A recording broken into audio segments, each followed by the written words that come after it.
The morning my brother got married, I wore a dress I had ironed 3 times because I wanted everything to be perfect for him. I woke up at 5:30, before anyone else in the house. I made coffee in my parents' kitchen, the same kitchen where I had done homework at the table while my mother watched television in the next room, the same kitchen where I had learned, very early, that being useful was the same thing as being loved. I stood at the window with my mug and watched the backyard fill with pale October light, and I thought, this is a good day. This is going to be a good day. My brother's name is Daniel. He was getting married to a woman named Caitlin, who had a laugh like something you wanted to be near, and who had, over the 2 years they'd been together, managed to make my brother gentler than I had ever seen him. I liked her immediately. I still do. None of what happened was her fault. The wedding was in a hall just outside of Kitchener, Ontario, about 40 minutes from the house I grew up in. My parents had lived in the same split level on Glenview Crescent since before I was born. My father worked for 26 years at an auto parts manufacturer before the plant restructured. My mother cleaned offices for a cleaning company that paid cash and didn't ask too many questions. We weren't poor exactly, but we were always one broken furnace away from a very bad month. I understood this early. I was the kind of child who noticed things, who saw the look my parents exchanged when the hydro bill came, who heard the quiet arguments through the wall at night, who felt the specific weight of being the older sibling in a house where money was always a little short. Daniel was 4 years younger than me. He was charming and careless in the way that younger children sometimes are, and my parents, maybe because they were less tired by the time he came along, or maybe just because of who he was, treated him with a softness they had never quite managed with me. I don't say this bitterly. I say it because it matters. I left Kitchener when I was 22 to take a job at a hospital in Calgary. I was a diagnostic imaging technician, MRI, CT scans, that kind of work. It paid well, especially for someone my age, and Calgary suited me in a way I hadn't expected. The winters were brutal, but the springs were fast and bright, and I liked being somewhere that didn't already know who I was. I liked not being the responsible one for a while, until I realized I was going to be the responsible one everywhere, because it wasn't a role I'd been given, it was just how I was built. Over 6 years, I saved carefully. I had a TFSA I contributed to every year without fail. I had an RRSP I'd started at 24 because my manager at the hospital told me to, and I'd taken her advice the same way I took most practical advice immediately and seriously. And I had a separate high-interest savings account at a different institution where I kept what I thought of as my real money, the down payment money, the money that meant something. $52,411, as of the Thursday before my brother's wedding. I had been watching it grow the way some people watch a garden. The plan was to buy a condo in Calgary by the following spring. I had already spoken to a mortgage broker. I had already visited 3 units. One of them had a window in the kitchen that faced east, and in the morning the light came through it in a way that made me feel, the first time I saw it, like I was already home. My parents called me in September, about 6 weeks before the wedding. It was a Sunday night. My mother talked first, which was unusual. She was generally the one who handed the phone to my father after a few minutes. Not because she didn't want to talk, but because she always seemed mildly surprised that I'd called. She asked about work. She asked about Calgary. She asked if I was still seeing the person I had mentioned in passing the last time we spoke, and I told her no, that it ended in July. And she made a small sound that could have meant anything. Then she said, "Daniel's wedding is going to cost more than they expected." I said I knew. I'd heard. She said they were short. "Not a lot," she said. "Just for the catering deposit, the final payment on the venue." She said they didn't want Daniel to know. She said it in a way that made it clear this was a favor they were asking, not a loan, but that calling it a favor made it easier for everyone. She said I was doing so well in Calgary. She said she was proud of me. I said I would help. I want to be honest about this moment because I think it matters more than any other moment in this story. I said yes immediately. I didn't ask how much. I didn't ask for a timeline. I didn't hesitate or push back or say, "Let me think about it." I just said yes, the way I had always said yes, because my mother sounded tired, and because saying yes to my family had always felt like the only language we reliably shared. I told myself it was temporary. I told myself family takes care of family. My father called back an hour later. He said, "Thank you. You're a good daughter." He asked if I could set up shared access on the account I used for transfers so that he could handle the payments directly. He said the vendors needed certified funds, and he wanted to manage the logistics, that it would be easier than going back and forth. He explained it calmly, and it sounded completely reasonable. I told myself, he's always been the organized one when it comes to logistics. I told myself, this is fine. I set up the joint access on a Saturday morning, 2 weeks before the wedding. I want you to understand the specific kind of trust that makes a person do something like that. It is not stupidity, though it can look like stupidity from the outside. It is the accumulated weight of years of choosing to believe that your family is safe. It is every Christmas you didn't ask questions, every time you handed over your report card and watched them look proud, every Sunday phone call that was ordinary and unremarkable. It is the story you've been telling yourself since you were 8 years old.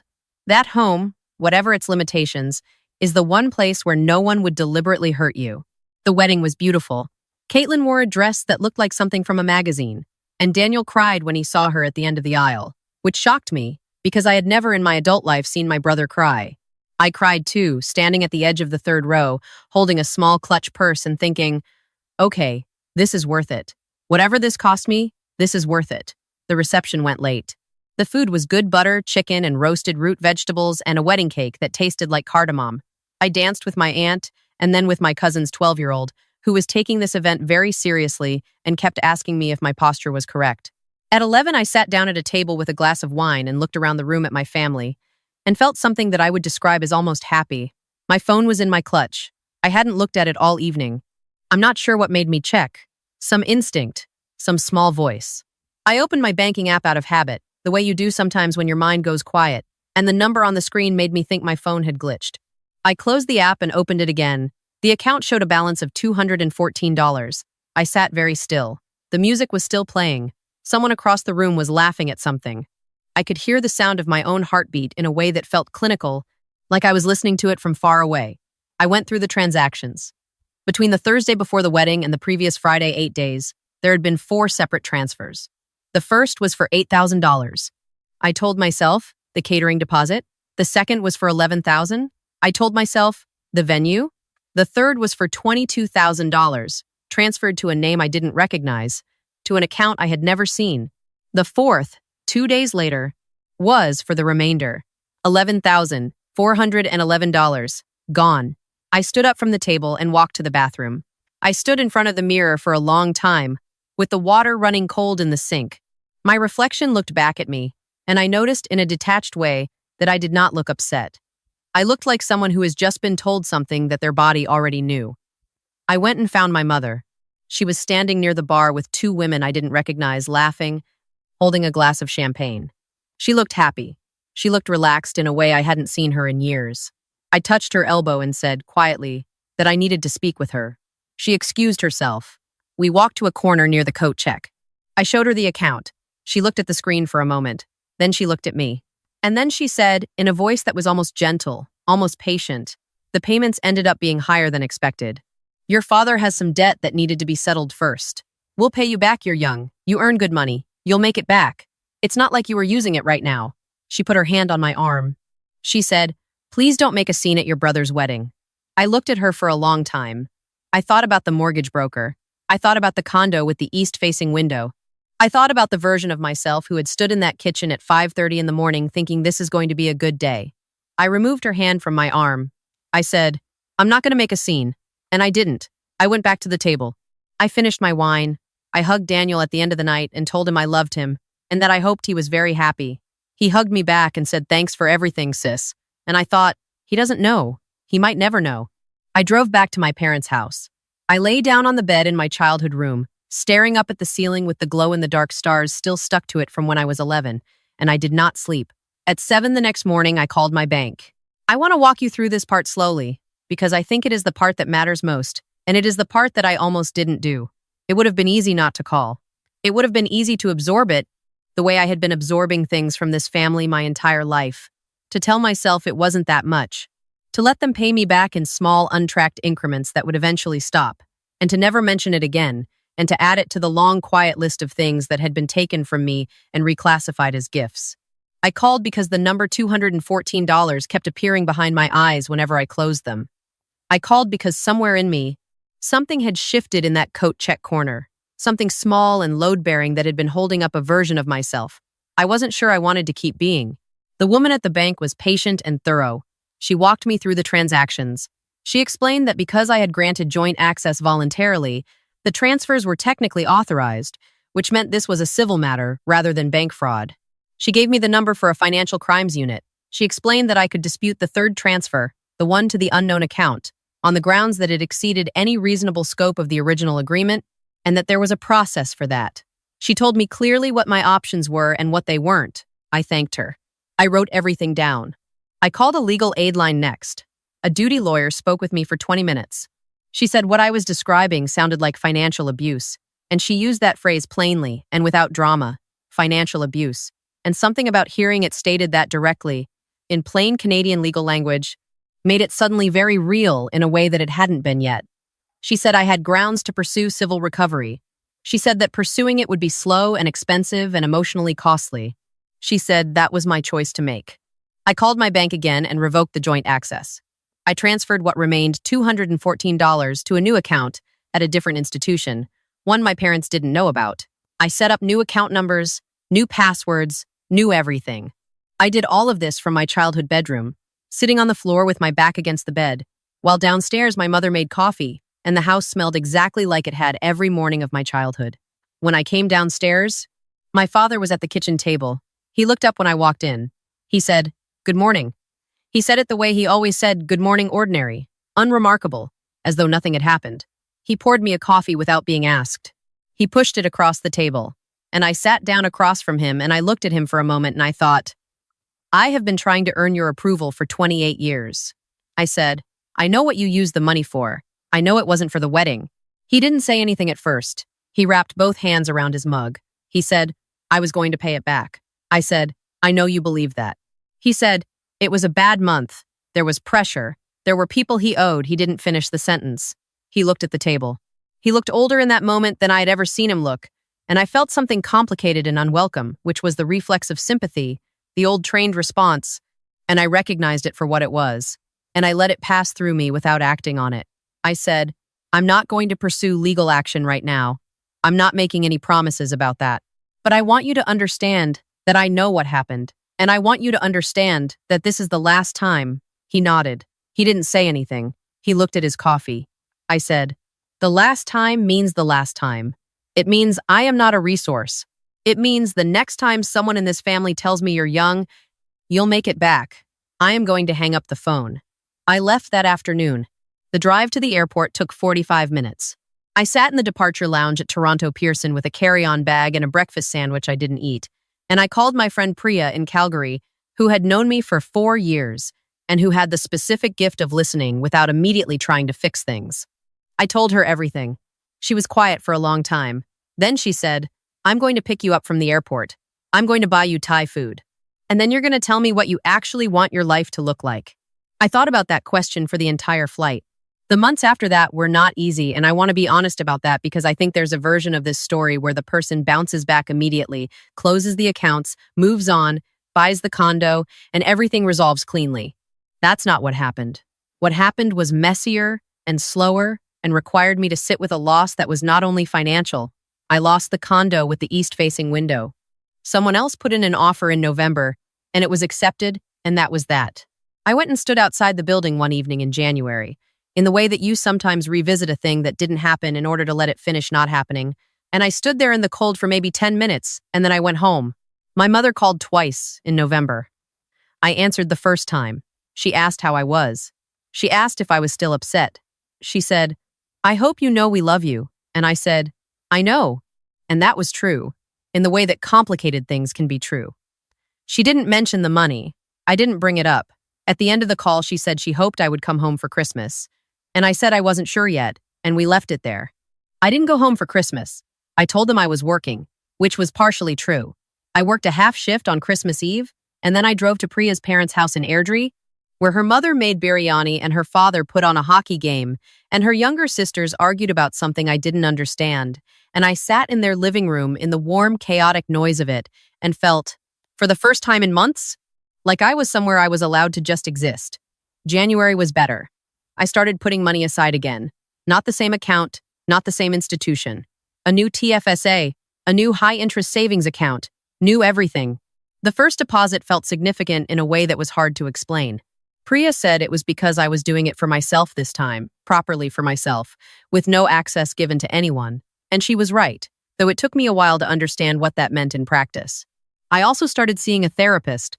Her office was near downtown Calgary, on the 14th floor of a building that faced the Bow River. And in the winter, the river looked like pewter from her window, and in the spring, it turned the color of glacial ice, this pale, impossible blue. I went every 2 weeks. I talked about my family and about money and about the specific learned reflex of making yourself smaller so that other people could feel more comfortable. And slowly, with significant effort, I started to understand where that reflex had come from and what it had cost me. My therapist said something once that I have thought about many times since. She said, being taken advantage of by someone you love is not the same as being foolish. It means you trusted the wrong person with the right kind of trust. The trust wasn't the problem. I wrote that down. I still have it somewhere. In April, I got a letter from a paralegal I had contacted back in October. She had reviewed the file. She said that the transfer to the unknown account, the $22,000, had been traced to a private debt my father owed to a person he had borrowed from to cover gambling losses over a period of about 18 months. She said there was a viable path to civil recovery. She said I should think about it carefully and let her know. I thought about it for 3 weeks. There is a version of me that would have said no, immediately would have said it's not worth the trouble, it's family, let it go. There is another version of me that would have said yes immediately and filed everything and gone to the mat. I did neither. I called the paralegal back and I said, I want to send a formal demand letter, not to start litigation, not yet. I want them to know that this is documented, that I have a file, that the option is on the table. I want them to understand that the option is real. She drafted the letter. It went out in May. My father called me the day he received it. His voice was very quiet. He said, I didn't think you would actually do this. And I said, I know. And he said, it's not how family handles things. And I said, I'm handling it the way it needs to be handled. And then there was a long silence, and he said, my name. Just my name. The way parents do when they want to reach you on a frequency that bypasses language. And I felt it. I felt it land exactly where it was aimed. And I took a breath and I said, I love you, Dad. I also love myself. And those are both going to be true at the same time from now on. He didn't know what to do with that. He said, okay. And we stayed on the phone for a moment in silence. And then we said goodbye. I didn't push forward with the litigation. That is my own private calculation. And I am not here to tell anyone what the right answer is, because I genuinely believe there is no universal right answer. Some people file, some people don't. Some people cut contact completely, some people don't. The only wrong answer is the one you make, because you believe you don't deserve better. What I did was remove myself from every shared financial arrangement. I removed the joint access I had on my parents' phone plan, which they had added me to 3 years earlier, and which I had been paying a portion of without thinking much about it. I removed my name from the shared Netflix account my mother had set up and put me on. Small things, old accumulated habits of being useful that I had never examined. I went through my financial life the way you'd go through a closet systematically, without sentimentality, asking each item, does this belong here? Is this mine? Some things were mine, some things weren't. Daniel called me in June. He was back from his honeymoon, settled into a townhouse in Waterloo with Caitlin. He called on a Sunday evening, and his voice was careful, which told me he had found out at least some of what had happened. He said, I'm sorry, Leah. I didn't know. He said he had found out from something Caitlin had noticed a conversation she had overheard. He said he was angry with them. He said I didn't deserve that. And I sat in my apartment listening to my brother say those words, and I felt something release in me that I hadn't known I was holding. I said, I know you didn't know. I don't hold this against you. He said, I want to pay you back. Not all of it. I can't do all of it, but something. He said he and Caitlin had talked about it and they agreed. I told him he didn't have to do that. He said, I want to. I want to be the kind of family you can trust. I thought about that for a long time after we hung up. October came. 1 year. I was sitting in a coffee shop on 17th Avenue on a Saturday morning with a flat white and my laptop, looking at listings, because I had decided to start looking again. Not with urgency. Not with the specific hunger of someone trying to make a thing happen fast. Just looking. Just the quiet practice of believing that a future is available to you. There was a unit near the Elbow River, 2nd floor, 2 bedrooms, which felt generous for one person, but I had started to think that maybe I was allowed to take up a little more space than I was used to. The photos showed hardwood floors and a galley kitchen and a window at the east end of the living room that looked like in the morning it would be full of light. I made an appointment for the following Tuesday. I don't know yet how this part ends. I mean that literally I don't know if I'll make an offer on that unit, or a different one, or if something else will come up that I haven't planned for. I have learned, in the last year, to hold plans more loosely, To know the difference between what I can control and what I can't, and to stop spending energy on the second category in the belief that if I try hard enough, I can make it the first. What I know is this: I am 30 years old. I have a job I'm good at and colleagues I like, and a friend who picks me up from airports. I have a new savings account that is growing steadily in an institution no one in my family has ever heard of. I have a therapist with an office that faces a river that turns glacial blue in the spring. I have a brother who called me on a Sunday to say he was sorry, and meant it, and is trying. I have a life that I am building deliberately, with my own two hands, behind a door that belongs entirely to me. Somewhere in the last year, I stopped being afraid that taking care of myself was the same as abandoning my family. Those two things coexisted in me for a long time, tangled together so tightly I couldn't tell them apart. But they are not the same thing. You can love people and still not hand them the keys to everything you have built. You can miss the family you wanted without pretending the family you have is something it isn't. You can be someone's daughter and someone's sister and still, finally, quietly, be your own person first. I didn't earn that understanding easily, but I earned it. And this time, no one can transfer it out from under me.